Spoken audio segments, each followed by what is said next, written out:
Página 1. Prehistoria, por Marie Henriette Alimen y Marie Joseph Steve, 1970. Parte A Técnicas e Historia de la Arqueología. El presente volumen, primero de una colección consagrada a la historia universal, está escrito por prehistoriadores.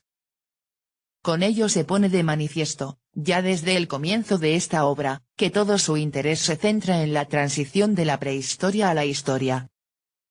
Hace tan solo unas décadas aún se presentaba la prehistoria como un compartimento estanco. Sus métodos la emparentaban más que con la historia con las ciencias naturales, especialmente con la geología. Por otro lado, entre la fase final de la prehistoria, el Neolítico, y los primeros imperios del Próximo Oriente, cuyo estudio correspondía ya a las disciplinas clásicas, se abría un vacío casi total. Con posterioridad a la guerra de 1914-1918 se multiplican los yacimientos arqueológicos en aquellos lugares donde se asentaron las antiguas civilizaciones del Asia anterior, y, lentamente, han conseguido colmar este vacío. Se ha podido observar así que, desde el Valle del Nilo al del Indo, las instalaciones neolíticas se insertan entre los restos del Mesolítico y los primeros poblados de los agricultores y ganaderos predecesores de la gran civilización urbana. Este contacto, realizado sobre el terreno, entre dos disciplinas que venían operando de modo paralelo, ha contribuido a ampliar y enriquecer el campo histórico. Se puede definir la investigación científica por sus dos operaciones básicas: indagación científica del pasado del hombre con ayuda de los testimonios que de él han llegado a nuestras manos, y reconstrucción de este pasado en esquemas inteligibles. A partir de los grandes eruditos del Renacimiento, el historiador ha dirigido principalmente sus esfuerzos a elaborar la crítica de los testimonios escritos y a establecer criterios que permitan decidir acerca de la autenticidad, veracidad o grado de verosimilitud de un texto. Este esquema conceptual se ha desmoronado ante la dimensión alcanzada por los hallazgos arqueológicos. Las decenas de miles de textos exhumados han hecho retroceder los confines de la historia escrita hasta comienzos del milenio a.C., revelándonos pueblos y civilizaciones desconocidos. Pero la aportación capital de la arqueología reside en el hecho de haber introducido en el ámbito del método histórico un nuevo tipo de documento. Si bien el testimonio escrito, el texto, conserva una importancia privilegiada, deja de ser, en cambio, el único instrumento de conocimiento del pasado. Todo objeto conservado, todo vestigio de la vida y actividad de nuestros antepasados, se puede convertir en un testigo.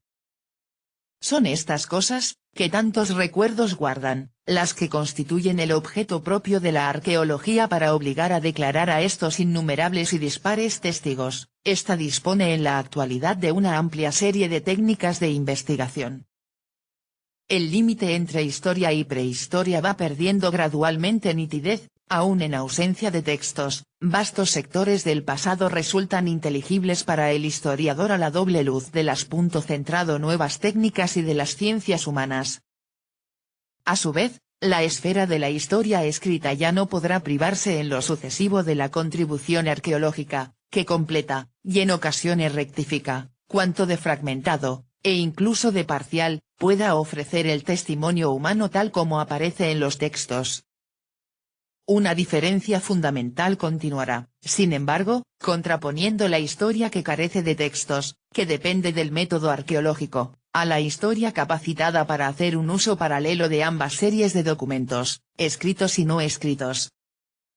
Nunca penetrará a la prehistoria en el pasado humano sino a través de unos restos materiales que tan solo revelan efectos sin sus correspondientes causas, o gestos desligados de sus motivaciones íntimas. Con objeto de reducir al máximo este margen de incertidumbre congénita se ha forjado y desarrollado, en torno a unos cuantos útiles de piedra tallada, un método que se convierte, cada día más, en un asombroso instrumento de exploración del pasado. 1.1. La investigación. La labor del arqueólogo se desenvuelve en varias fases que reflejan las distintas etapas de su método: búsqueda de documentos, estudio crítico y sistemático posterior, y, finalmente, utilización de los testimonios suministrados por los citados documentos. A cada una de estas etapas corresponden actividades y técnicas que convierten a la arqueología en una tarea a largo plazo, aparentemente desperdigada en una infinidad de operaciones y especializaciones dédalo en cuyo recorrido el profano pierde con frecuencia el hilo conductor. Se hace preciso por ello iniciar al lector en estos pasos antes de abordar los capítulos siguientes, que solo permiten dibujarse en filigrana este trasfondo de la investigación, en el que a veces van unidos el rigor científico y el espíritu de aventura, en el que se pasa de un campamento de beduinos al laboratorio atómico. Durante mucho tiempo, el azar presidió los hallazgos arqueológicos de mayor trascendencia, los obreros encargados de un desmonte o los mineros dejaban al descubierto un yacimiento que los prehistoriadores explotaban a continuación.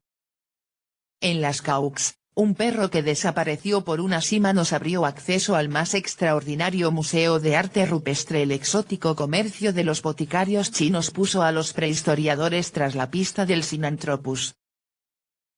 Nunca dejarán de existir los hallazgos fortuitos, y el instinto del arqueólogo continuará caminando a la par de los detectores electromagnéticos, pero la prospección dirigida y sistemática se ha vuelto obligatoria en la actualidad. Habrá de ser en función de un problema concreto como se aborde la exploración de toda zona arqueológica, de todo depósito y yacimiento. Cuando en 1959 L.S. B. Leakey descubre en la base del cañón de Olduvai, en Tanganica, los restos fósiles del Zinjanthropus y, en 1960 y 1963, los del Homo habilis, hacía casi 30 años que se debatía con el enigma de los australopithecídeos. En la actualidad carece de sentido todo corte arqueológico que no aporte respuesta a un número determinado de interrogantes. Preparación. Una investigación preliminar debe, por consiguiente, preparar la elección de toda operación arqueológica. Tal estudio se basa, entre otros, en datos suministrados por la geología y la geografía física y humana, los cuales proporcionan indicaciones significativas acerca del marco físico y de los puntos de apoyo de un poblamiento o de un hábitat. Según las épocas y regiones de que se trate, pueden algunos textos venir a engrosar esta información inicial. Las literaturas de mayor antigüedad sumeria, acadia, egipcia o bíblica contienen no solo alusiones, sino frecuentes y precisas referencias a la topografía de la época, listas de ciudades, censos e itinerarios de campañas militares. Narraciones de peregrinos y crónicas de viajes o expediciones, en unión de los mapas que los acompañan, habrán de completar esta documentación introductoria. 1.2. La prospección. La indagación erudita se transforma a continuación en pesquisa sobre el terreno. Pasamos por alto los procedimientos clásicos de prospección del suelo, sin hacerlos inútiles. Las últimas técnicas han demostrado ser mucho más eficaces. La más espectacular, la más familiar al público en general, es la fotografía aérea. Pero no estamos seguros de que se haya comprendido siempre lo que los arqueólogos esperan de ella. La visión aérea representa, en primer lugar, una ampliación del campo óptico y una percepción más sintética que a ras del suelo. En este aspecto ya se han señalado sus ventajas en lo que concierne al establecimiento de levantamientos arqueológicos. La observación del monumento dentro de un marco más vasto, a la altura de los grandes conjuntos, y desde nuevos ángulos, revela a veces al arquitecto puntos de vista inéditos. No obstante, el interés de la fotografía aérea reside principalmente en el hecho de que denuncia lo que el ojo no ve. El aviador presta al arqueólogo idéntico servicio que el radiólogo al cirujano. La observación aérea la constituye un conjunto de indicios de muy diverso tipo que en esta forma denuncian la presencia de vestigios imperceptibles desde el suelo. A. Sombras proyectadas, INGL, Shadow Marks. La iluminación en rasante del atardecer, preferible a la del amanecer, prolonga las sombras y amplifica los menores relieves de toda estructura que no se halle por completo enterrada o nivelada. Existe un ángulo de visión óptimo que el reconocimiento aéreo de la zona permite identificar fácilmente. En este caso, la fotografía aérea registra conjuntos sin solución de continuidad, en tanto que desde tierra no se observa indicio alguno o, a lo sumo, algunos lineamientos sin relación mutua. Observaciones de este tipo, solo factibles, evidentemente, en terreno descubierto, han dado excelente resultado en las regiones desérticas y semidesérticas de América, África y Oriente Medio. B. Desarrollo diferencial de la vegetación, ING, crop marks. En aquellos casos en los que el relieve no deja el menor rastro en la superficie, la vegetación lo recrea en cierto modo al crecer con más vigor allí donde la tierra ha sido trabajada. Al aumentar el espesor de la capa de humus, los fosos, pozos, cisternas y tumbas hundidas provocan un crecimiento más tupido de la vegetación. Los indicios resaltan en oscuro sobre emplazamientos como los citados. Por el contrario, un muro de piedra o de ladrillo, un pavimento o una calzada, que restringen el espacio vital de las plantas, se inscriben sobre el fondo de los cultivos en manchas de tonalidad más clara. C. Diferencias de coloración, ING, soil marks. Las diferencias de coloración que afectan a los suelos, también pueden permitir descubrir la existencia de vestigios de localización profunda. Materiales desmesurados y en descomposición, cascotes como los devueltos a la superficie en las faenas del campo o escombros de relleno de algún foso, llegan a modificar el color del terreno. La humedad acentúa los contrastes entre suelos naturales y estructuras subyacentes. El colorido del manto vegetal varía con la estación, en periodo seco se marchita y torna amarillo con mayor rapidez si está sobre algún muro. Esta rápida ojeada a los procedimientos de la fotografía aérea basta para indicarnos que en ningún caso puede tratarse de un trabajo de aficionado.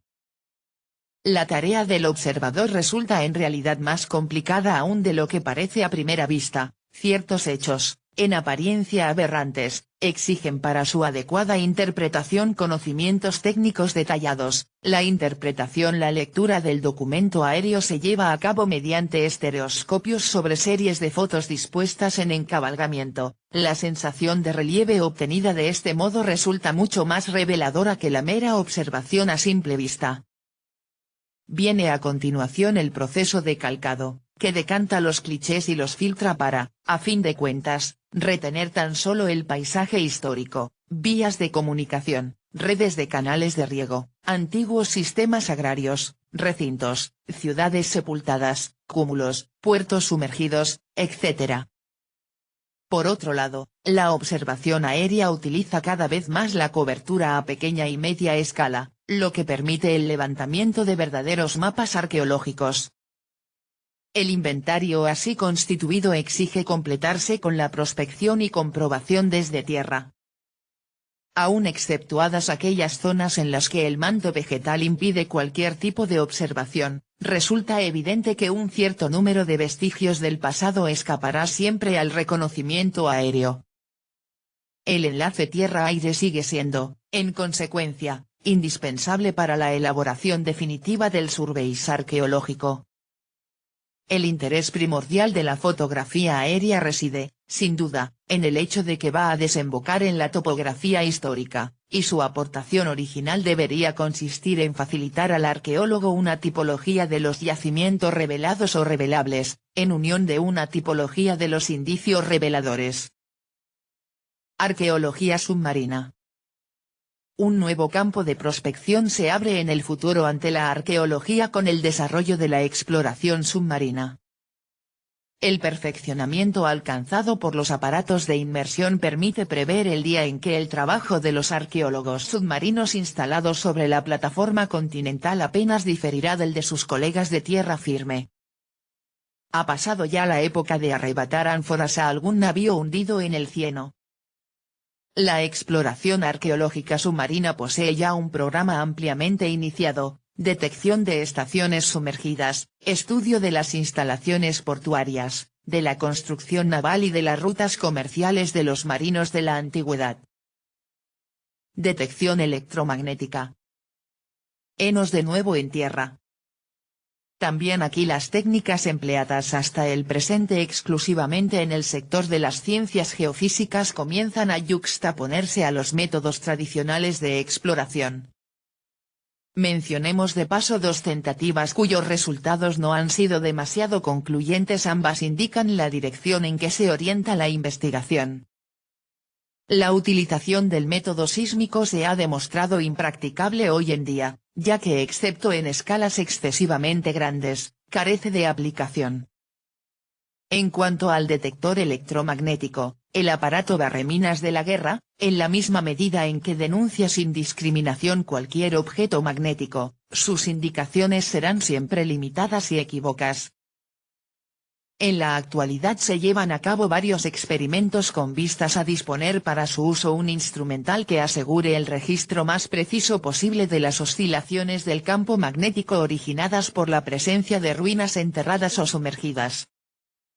En 1964, una expedición arqueológica de la Fundación Lerici de Milán procedió a realizar nuevas excavaciones en la estación de Sebas de Samaria, Jordania, siguiendo los informes suministrados por un magnetómetro protónicos. En el transcurso del otoño del mismo año se anunciaba el descubrimiento de la antigua ciudad de Sybaris, en el sur de Italia, verificado por un equipo de la Universidad de Pensilvania como consecuencia de las pruebas efectuadas con ayuda de un aparato denominado magnetómetro de rubidio, destinado en un principio a la investigación espacial. Diversos medios de prospección eléctrica del suelo han sido utilizados con éxito en Dorchester, Inglaterra, por R. J. C. Atkinson, y en Archi-sur-Cure, Francia. En Italia se ha empleado a gran escala una técnica análoga para la detección de las necrópolis etruscas de Cerveteri y Tarquinia. Lo que se trata de medir en este caso, por medio de un generador y de electrodos fijados en tierra, son las variaciones de conductividad y resistencia de los distintos elementos que integran un terreno. Se consigue así establecer mapas de la resistividad que representan auténticos planos del subsuelo. Se puede ilustrar con una curiosa aplicación el concurso, todavía limitado, de las ciencias geofísicas a la prospección arqueológica. Se ha tratado de localizar hábitats primitivos y de calcular la densidad y duración de su ocupación por el hombre mediante el análisis químico de suelo. Un terreno sobre el cual se haya dado la vida humana aparece profundamente alterado debido a las sustancias orgánicas derivadas de los variados desechos de toda instalación. Entre las citadas sustancias, los fosfatos se conservan en el suelo de forma persistente. Los emplazamientos de elevada composición en fosfatos indicarían que nos hallábamos en presencia de hábitats prehistóricos. 1.3. Las excavaciones. La prospección ha conducido al arqueólogo ante el yacimiento que se dispone a explorar. Siglos, milenios de vida humana descansan allí bajo algunos metros de tierra. Toda la historia no escrita de la humanidad se encierra en las hojas superpuestas del libro de la tierra, y la técnica de la excavación tiene como primer objetivo asegurar su correcta lectura. La tarea del arqueólogo consiste en ir abriendo este libro, hoja por hoja, cuidando de no dejar que desaparezca una sola palabra, so pena de hacer quizá incomprensible el texto. Dos son las normas capitales que gobiernan el tratamiento de todo yacimiento arqueológico: registrar íntegramente los restos exhumados, y establecer con precisión el orden de sucesión de los distintos estratos en que se contienen tales restos. La progresión se verifica por escalones horizontales a subhorizontales, niveles y estratos, a lo largo de un eje vertical que nos proporcionará la cronología, puesto que las capas más profundas son también las de mayor antigüedad.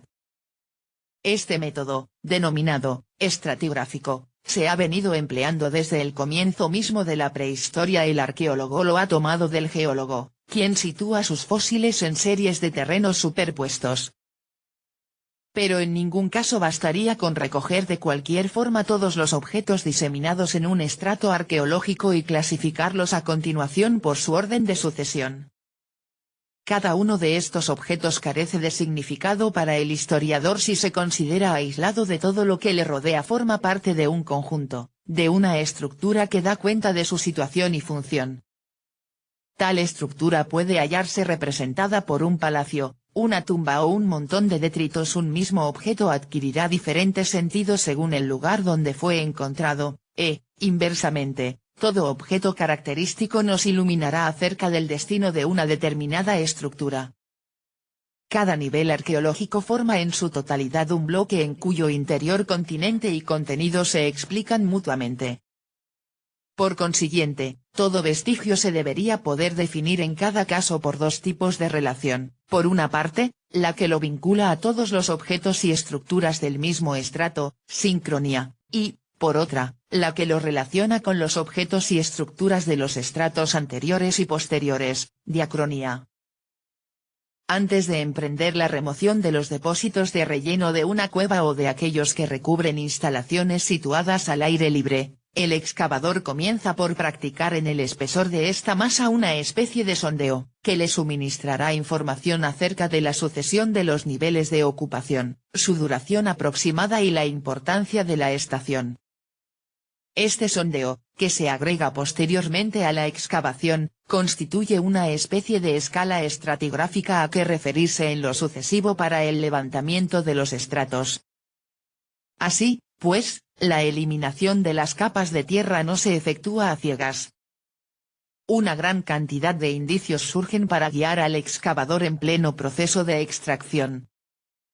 Por lo que atañe a épocas históricas, resulta relativamente sencillo seguir el trazado de los muros o identificar los pisos y cimientos que definen el espesor de un nivel dado.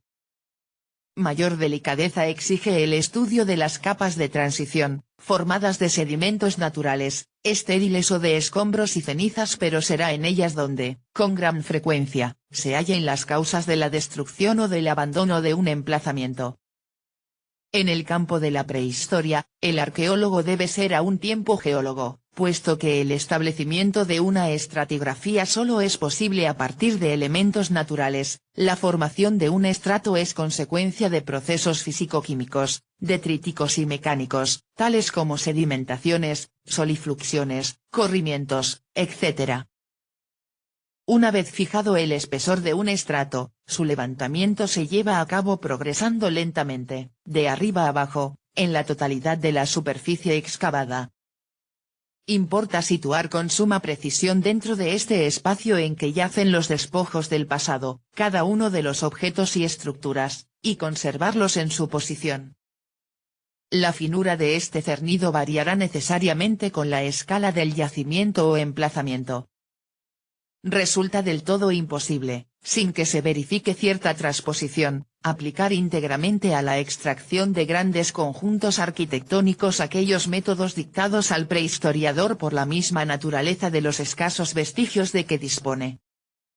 La unidad de la excavación, si es posible expresarse así, deja de ser la misma cuando se trata de una cueva de algunos metros cuadrados, o de los barrios de una ciudad. Siempre que se halle en posesión de testimonios menos ambiguos, como documentos escritos, el excavador mostrará inclinación a aflojar las mallas de su red. Ha sido frecuente burlarse del arqueólogo que exhuma una ciudad a la cabeza del peonaje local. Resulta todavía muy corriente imaginarse que, para llevar a buen fin una excavación, basta con exhumar lo que haya resistido al pico y a la pala, o, a lo sumo, lo que haya retenido el tamizado.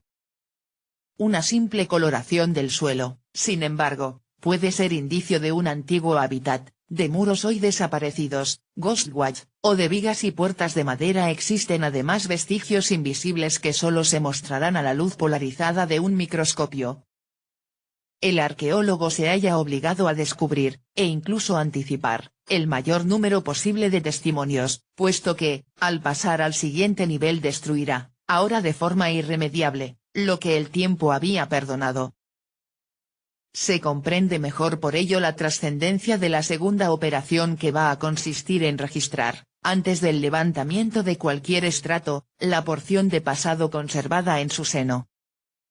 Tal registro comienza de hecho con el levantamiento topográfico del emplazamiento sobre este plano de conjunto. El sector a excavar se divide mediante un cuadriculado más fino, de hasta 10 centímetros de lado para yacimientos prehistóricos, que permite localizar con gran exactitud la totalidad de los restos, se hallen en la superficie o en el interior. Las fotografías, el diario de excavaciones y las fichas descriptivas de cada uno de los objetos aportan un control adicional al de planos, secciones y alzados de los levantamientos.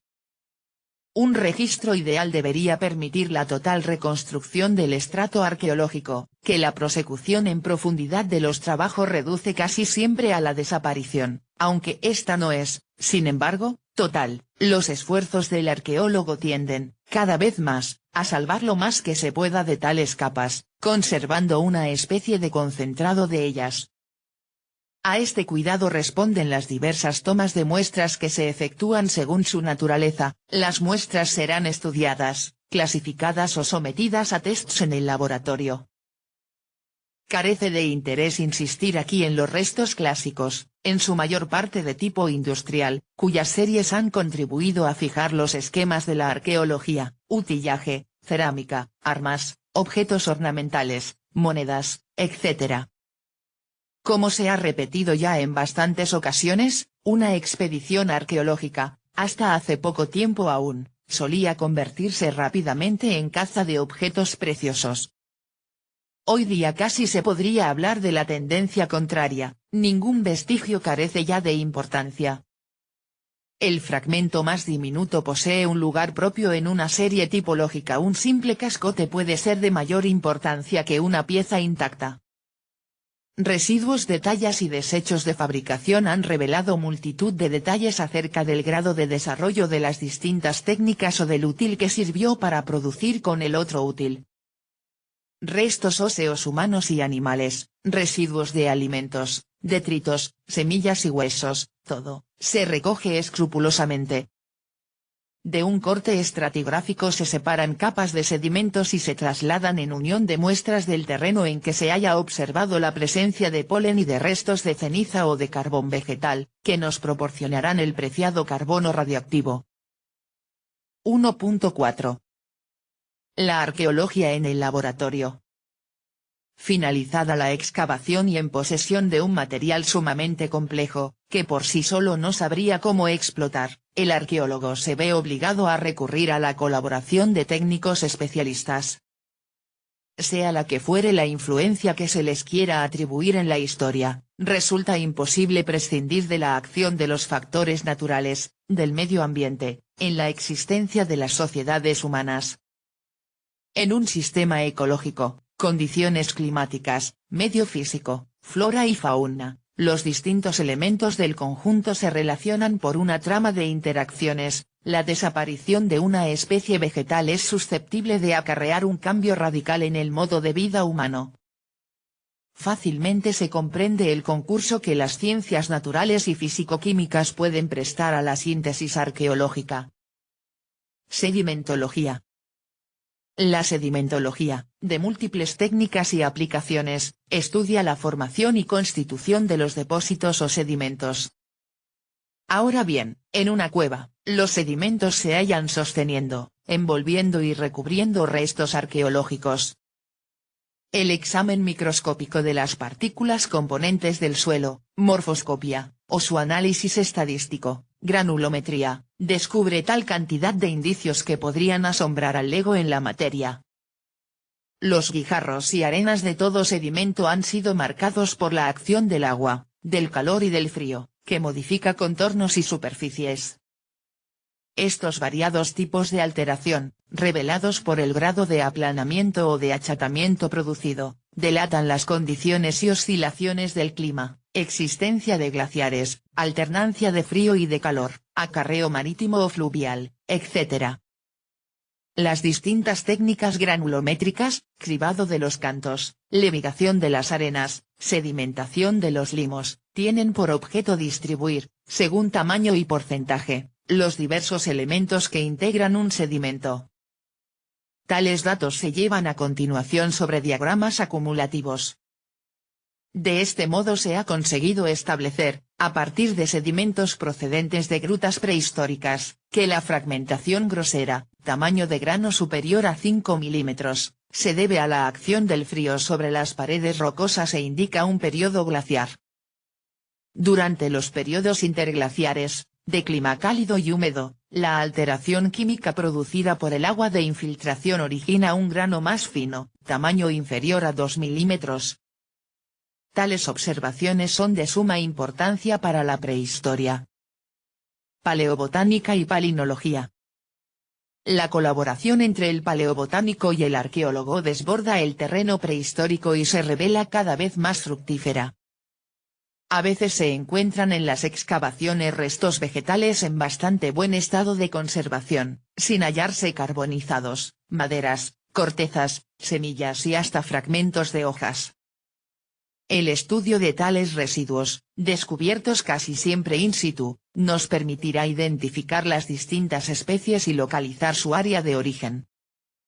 Puede suceder que estos restos representen tipos vegetales cuyos pólenes han desaparecido ya.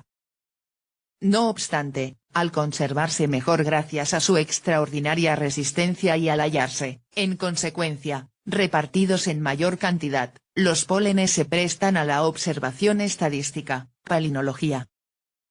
Una vez separados del sedimento mediante tratamientos químicos, se identifican al microscopio y se enumeran de acuerdo con su especie.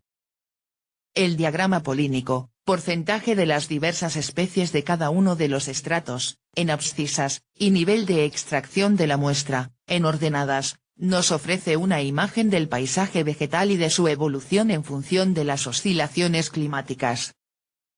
De las tundras y estepas, de época fría, pasamos a bosques en los que dominan castaños, tilos y olmos, de clima más suave los abedules, píceas y pinos señalan etapas de transición.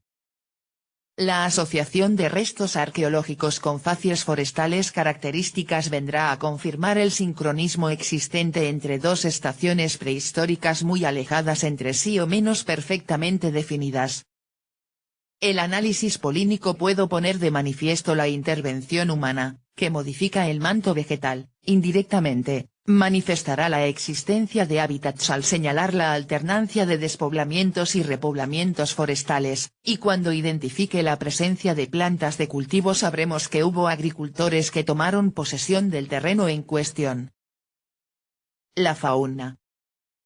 Con anterioridad al desarrollo del método polínico, el estudio de los restos óseos animales desempeñó un papel determinante en la construcción de la prehistoria, su asociación con osamentas humanas, a la vez que su correlación con las oscilaciones climáticas del Cuaternario, fueron el fundamento de las primeras clasificaciones.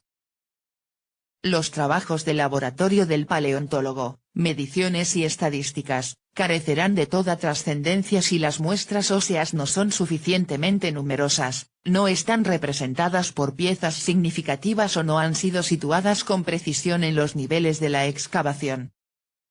Entre otras aplicaciones, los métodos estadísticos de recuento nos permitirán determinar, por ejemplo, si los restos examinados pertenecen al habitante normal de una cueva o si se trata de residuos alimenticios, sobras procedentes de la caza, etc.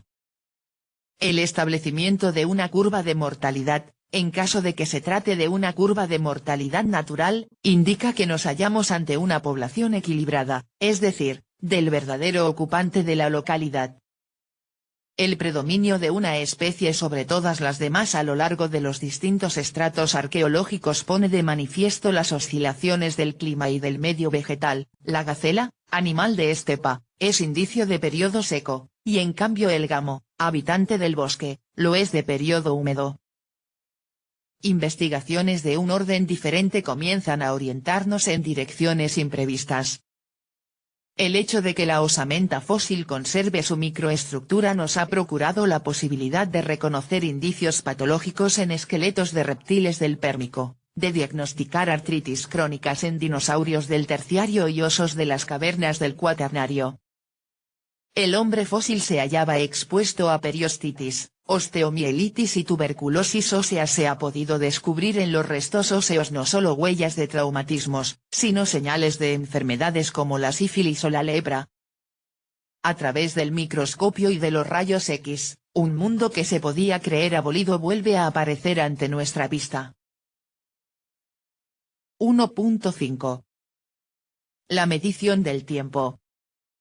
Las investigaciones de laboratorio, de las cuales acabamos de proporcionar un breve resumen, tenían por objeto identificar determinadas categorías de restos arqueológicos y relacionarlas con complejos ecológicos sometidos a modificaciones periódicas. Queda por establecer la sucesión de tales variaciones, climas, glaciaciones, etc. Y encontrar para la totalidad de los vestigios del pasado un sistema de referencia que permita situarlos en el tiempo, e incluso datarlos con respecto a nuestra época. Cronología relativa. A comienzos de siglo, y tras algunas tentativas poco satisfactorias, parecía que se había renunciado a obtener algo más que una cronología relativa en lo que se refiere a las etapas prehistóricas. Las primeras clasificaciones utilizaron como criterio cronológico la presencia o ausencia, en los yacimientos excavados, de objetos de piedra o de metal. Prácticamente se sigue todavía sin abandonar la división tripartita que en 1836 propuso el danés C. Thomsen, edad de piedra, bronce y hierro. En espera de una mejor, ha sido esta clasificación la que se ha venido desarrollando, al prestarse los productos industriales del hombre a subdivisiones y fraccionamientos cada vez más numerosos. Aquellas denominaciones apenas son ya en la actualidad otra cosa que símbolos. Así, tras de la etiqueta neolíticos edad de la piedra pulimentada, se comienza a entrever la infinita complejidad de toda una civilización. La evolución de las formas, trátese de organismos o de objetos fabricados, a lo largo de una serie de niveles arqueológicos homogéneos, puede suministrar los fundamentos de una evaluación cronológica. La tipología, que describe y clasifica los materiales arqueológicos, debe, por consiguiente, apoyarse en la estratigrafía para reconstruir sus series evolutivas. No se tardó demasiado en comprender que un ejemplar de factura tosca no era necesariamente de mayor antigüedad que otro de idéntico tipo, pero de aspecto más evolucionado. En la actualidad se busca revalorizar la tipología, que no ha dejado de ser una articulación esencial de la arqueología. La descripción se ha vuelto más comprensiva y más precisa a la vez, desbordando al objeto en cuanto tal. Se reconstruyen las técnicas de fabricación, y la clasificación tiene en cuenta no solo la forma, sino el destino, la función. Aplicado a la tipología, el método estadístico, que exige un inventario completo, nos proporciona un cuadro fiel del equipo industrial de un determinado grupo humano, así como de su evolución. La obtención de un registro íntegro, como el proyectado en Francia con la unificación de un método de codificación mecanográfica, suministraría un repertorio ideal de todas las formas y de sus relaciones en el tiempo y en el espacio. Un experimento de este tipo supone una objetividad perfecta en la definición tipológica. Se trate de utillaje lítico, de piezas de cerámica o de objetos de metal o vidrio, la descripción a simple vista, con su terminología de amateur, requiere ir acompañada de un análisis científico, exámenes radiográficos, metalografía, espectrografía, etc. Sincronismos. La ambigüedad de los resultados obtenidos por la tipología en un principio impulsó al arqueólogo a buscar los fundamentos para una cronología fuera de su campo específico. El cuaternario se vio turbado por numerosas transformaciones que afectaron en cadena al clima, al contorno físico, a la flora y a la fauna así, pues, para obtener un punto de referencia nos bastaría fijar un sincronismo entre una cualquiera de tales variaciones y un nivel arqueológico. Los geólogos han levantado, cada vez con mayor precisión, la historia del cuaternario, que contempló la aparición del hombre. Constituye su trama la clásica sucesión de 4 glaciaciones, alternando con periodos húmedos y calientes. La observación de movimientos de menor amplitud ha llevado, en primer lugar, a efectuar algunos ajustes y, tras esto, a subdividir los distintos avances de los glaciares europeos. El estudio de formaciones paralelas que varían al mismo tiempo que los glaciares, loes y dunas, terrazas fluviales, antiguas playas marinas, ha permitido extender progresivamente la red cronométrica así establecida a regiones no afectadas por los fenómenos geológicos europeos. Los múltiples entrelazamientos y comprobaciones que aportan hoy día la palinología, la paleontología y los análisis de sedimentos hacen del Cuaternario un complejo de correlaciones íntimas, en cuyo seno el prehistoriador es probable que encuentre las referencias cronológicas que necesita. Antes de abordar los procedimientos que confirman tales correlaciones al asignarles una fecha absoluta, hemos de señalar dos técnicas recientes que ofrecen una contribución de interés al problema de fechar los vestigios arqueológicos. En 1948, el inglés P. Kenneth Oakley pudo determinar la edad relativa de las diversas osamentas de un mismo yacimiento a partir de su composición en flúor, ya que dicho elemento presenta la propiedad de desplazar en el interior del suelo al fosfato de calcio que constituye la materia de los huesos. Esta técnica, sujeta a la doble comprobación del examen del nitrógeno, acumulado en proporción inversa a la del flúor, y del análisis del carbono radiactivo, ha permitido, por ejemplo, desenmascarar de manera definitiva el fraude de la mandíbula de Piltdown. Los experimentos del francés E. Teillier se fundan en el ferromagnetismo de la corteza terrestre, que por término medio contiene un 6,8% de óxido de hierro. El campo magnético terrestre se halla incluido, por consiguiente, en todo objeto fabricado con tierra, ladrillo, teja, pieza de cerámica o estatuilla. Pero en el proceso de cocción el hierro pierde su magnetismo alrededor de los 770 centígrados. El campo magnético, definitivamente conservado en una tierra cocida, es el registrado en el momento de su enfriamiento por debajo de los 770 grados, imantación termorremanente. Estableciendo una curva de las variaciones magnéticas a partir de muestras ya fechadas, será posible encontrar en ella la edad de barro cocido de fecha desconocida a través de su grado de imantación. Cronología absoluta. Formación de las barbas. En ocasiones se ha pensado utilizar el espesor de ciertos depósitos de sedimentos para intentar deducir su duración relativa. El índice de acumulación se halla en función de un conjunto de factores demasiado heterogéneo para que pueda servirnos de base en un cálculo cronológico, pero si se consigue determinar con precisión el ritmo de deposición sedimentaria, la potencia de un estrato se convierte en punto de referencia cronométrica. Tal sucede con los depósitos estacionales, barbas, formados por el agua procedente de la fusión de los glaciares. Cuando la masa acuosa no llega hasta el mar, se extiende en forma de lago bloqueado por la barrera morrénica frontal. Es aquí donde se van acumulando los depósitos en estratos superpuestos como hojas de un libro.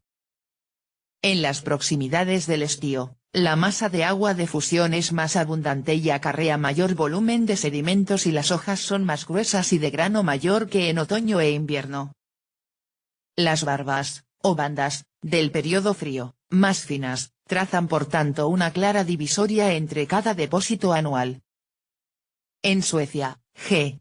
de Geer, iniciador del método, en unión de sus discípulos, ha conseguido valorar un depósito con un espesor que abarca más de 13.000 años. Las barbas más recientes, fechadas históricamente, suministran el punto de partida de una escala cronológica que se remonta a finales de la última glaciación, W con diéresis RMI.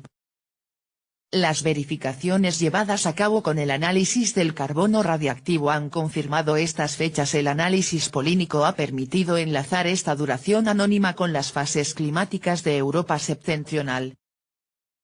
Dendrocronología.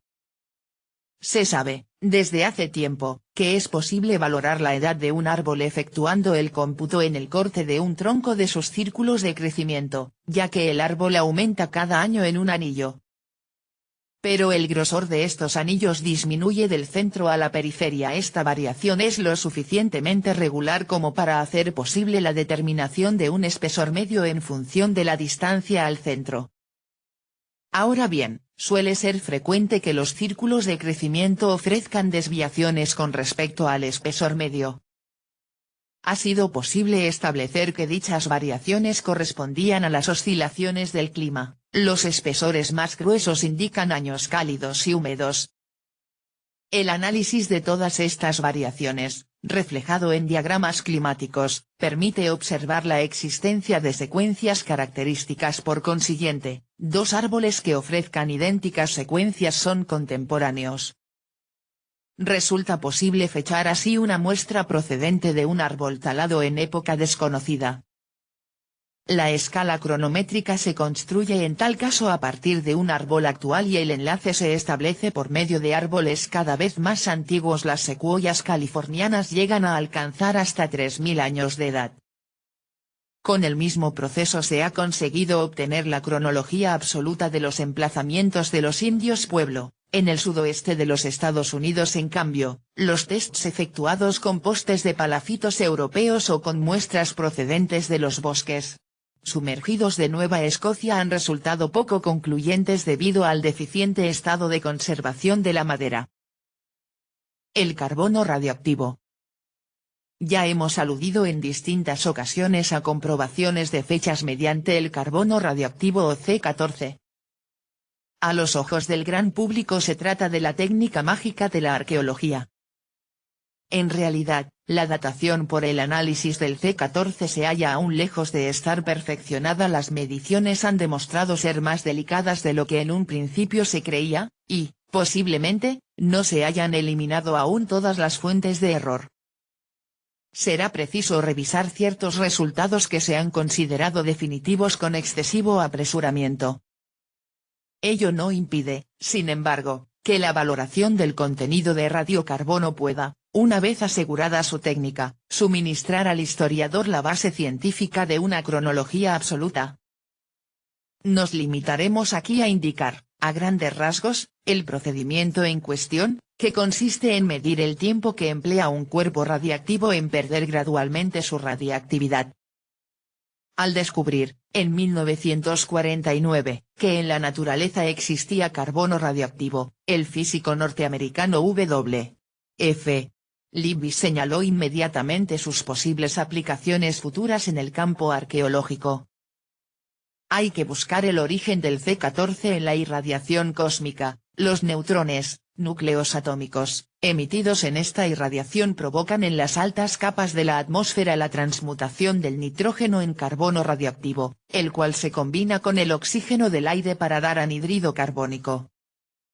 En la atmósfera existe, por tanto, una cierta proporción de anhídrido carbónico radioactivo que será absorbido, directa o indirectamente, por todos los seres vivos. Fácilmente se comprende el interés que presenta el ciclo del C14, efectivamente, rara es la excavación que no desentierra algunos residuos orgánicos, vegetales u osamentas. Cuando se produce la muerte de alguna planta o animal, el C14 que contiene inicia su proceso de desintegración que habrá de transformarlo en C12, o carbono ordinario.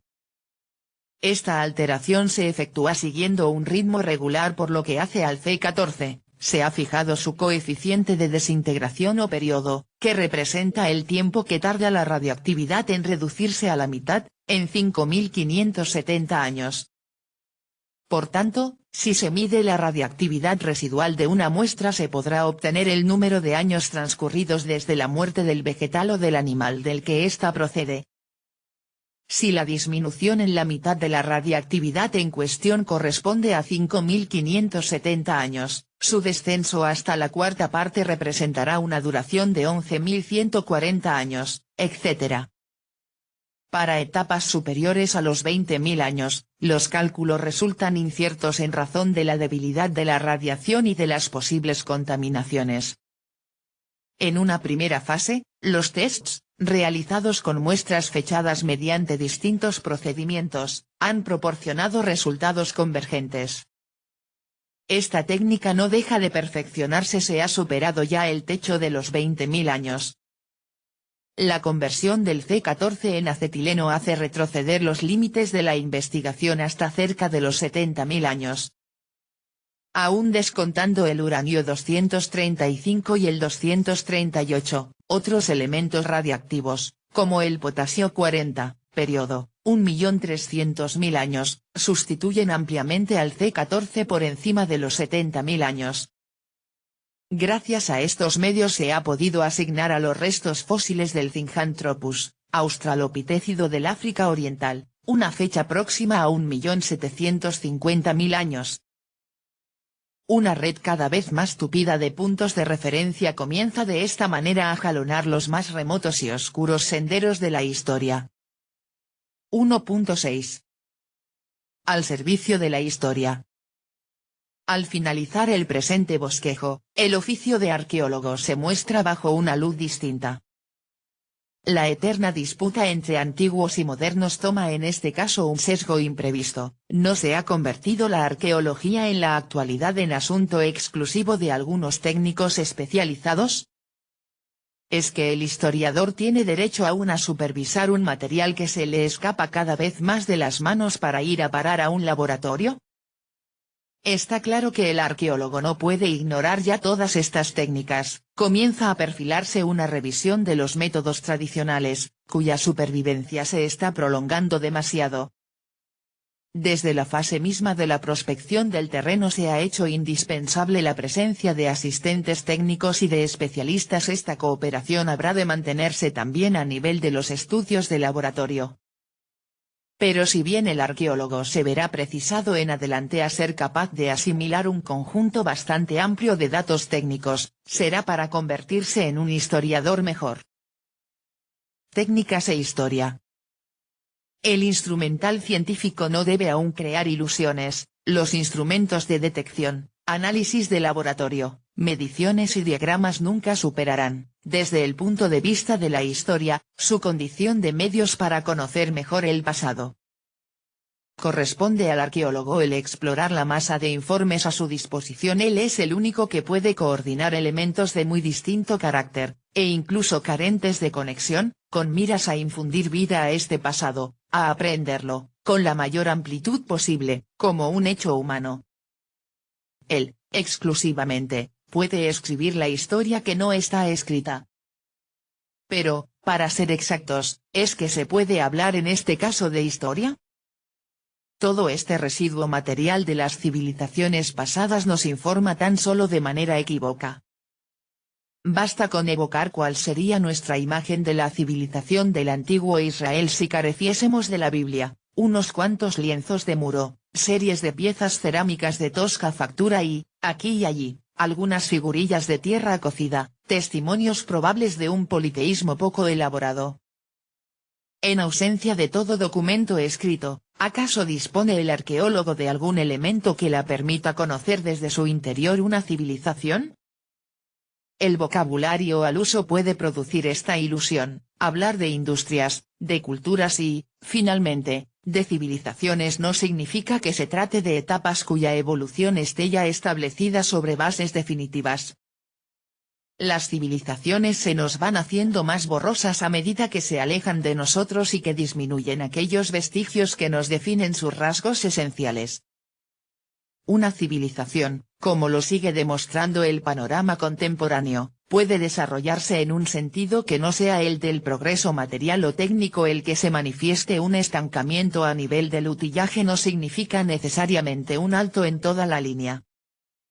Más allá de industrias y medios ecológicos, podemos llegar a un plano diferente de conocimiento y explicación que penetre más profundamente dentro del hecho humano. Una civilización, incluso primitiva, existe como un todo a la vez material, social y espiritual. Para llegar a comprender los distintos mundos de los hombres del pasado, necesitamos, aparte del trayecto directo que nos conduce a sus actividades materiales, alcanzar mediante algún rodeo su vida económica, social, artística o religiosa. De hecho, ha sido recurriendo a ciencias humanas tales como la etnología, la sociología y la historia de las religiones, como el arqueólogo ha esperado siempre conseguir un más amplio acceso a un mundo que solo llega a entrever. Así se ha podido decir de la prehistoria que es una etnología del pasado. Las ciencias del hombre se complementan, y el arqueólogo, con más razón que cualquier otro, no debe dejarse encerrar en sus propios esquemas si pretende restituirnos algo más que un pasado momificado. No obstante, la asimilación de los métodos o de los resultados de las citadas disciplinas, íntimamente relacionadas, no debe efectuarse de manera unívoca. El pasado no es una superposición de presentes. Reconstruir un grupo humano prehistórico basándose en los actuales pueblos ágrafos descritos por el etnólogo, es una operación delicada.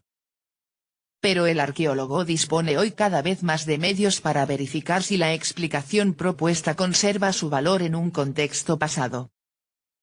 Así, según los géneros de vida, de cazadores nómadas o de agricultores sedentarios, puede variar el significado de un hecho etnográfico. Ahora bien, como ya hemos visto, el prehistoriador puede determinar mediante sus métodos propios cuándo determinadas osamentas de animales provienen de una pieza abatida en la caza, e igualmente sabrá por la presencia de plantas de cultivo, de silos o de graneros, cuando se halla ante una población de agricultores. Con tales reservas, son muy vastos los sectores del pasado que requieren ser iluminados por la etnología, técnicas de fabricación, función de determinados utillajes, formas de hábitat, organización social y ritos religiosos entre otros.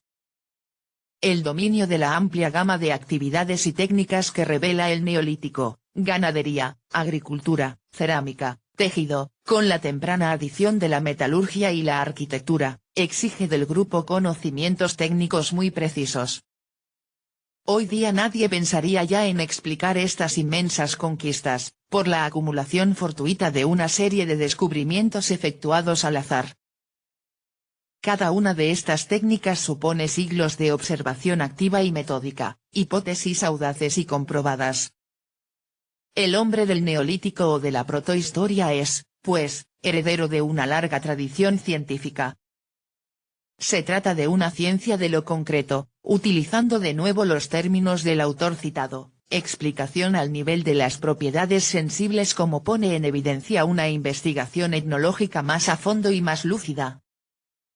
Ciertos hechos prehistóricos se explican difícilmente sin la existencia de una organización social ya singularmente desarrollada.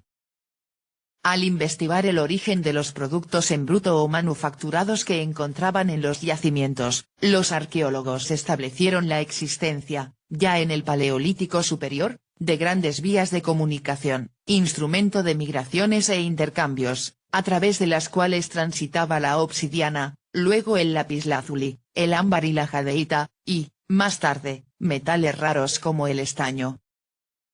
Ya no resulta admisible el presentar a los grupos humanos de la prehistoria como si se tratase de hordas aisladas del medio exterior y solo sensibles a necesidades elementales.